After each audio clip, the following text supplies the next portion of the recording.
Hi, Scott Orlin with Cinema-Magazine. Okay, season 2 of His Dark Materials is coming your way, and I'm here with the two stars, Dafne Keen and Amir Wilson. Congratulations, guys. Talk a little bit about the new adventures for season 2, because obviously now it's the two of you kind of pairing up, going on. How interesting was the storyline for you guys to discover?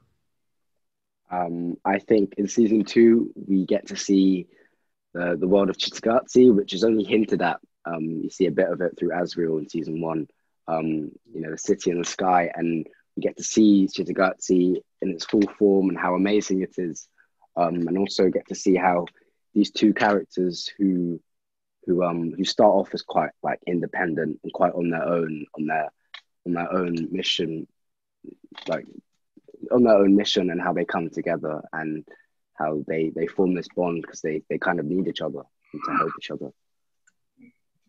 And Daphne, what's really kind of interesting to me is once again we have a story that empowers a younger person to kind of resolve a conflict, and it's the adults or the obstacles in the way. It's such an honor to be able to shoot this and be able to be acting in it and even just a part of it. It's so important for young people, as me and Amir were saying earlier, for them to see that adults aren't always right, and we kids are usually the collateral damage, and they should listen to us because it's our world also. It's not just their world. And it's so important, I think, for young people to watch this show and see these empowered characters. And I feel it's very forward-looking when it comes to, it's a feminist show, I'd say, and it's also very anti-racist. I mean, we're very diverse. The cast is extremely diverse. I think it's very good for young people to see it.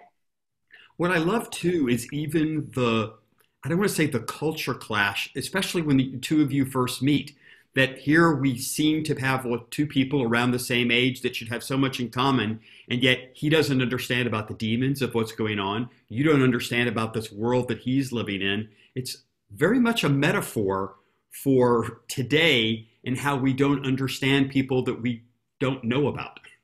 Yeah, 100%. I think, like what you said, it's good because obviously everyone around the world, there's all sorts of barriers, either language or cultural barriers between everyone. And that's kind of what Will and Lyra have in the first place. Like you said, with demons, I don't understand demons. I'm confused. For me, that's weird. And of course, for me, not having a demon, Lyra finds that weird. And I think you can take that into today, how the way people live and how people live different. But there's ways to overcome that, and there's ways that we can all get along. Exactly. Go ahead.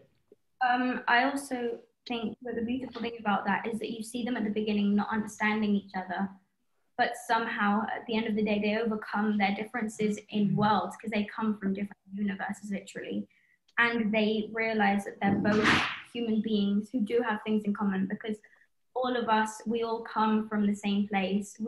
When we die, we all become the same thing. Mm-hmm.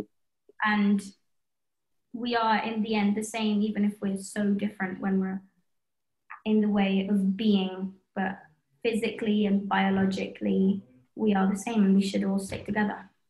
Amir mentioned before about that one of the differences is that you have a demon and he doesn't. Sorry about that. Maybe season 3.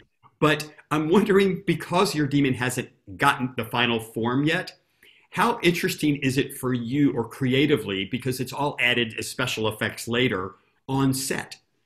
What do they have as frames of references for you? On season 1, they took they took all of the kids to this farm that's in Wales, and we got to hold all of these different animals so that we saw their weight and the way they looked and how they felt and stuff, so that for example, when I'm holding an ermine, I was explained how you're supposed to hold it. You're supposed to do that, and then you got to put your thumb up so you're holding its head and stuff.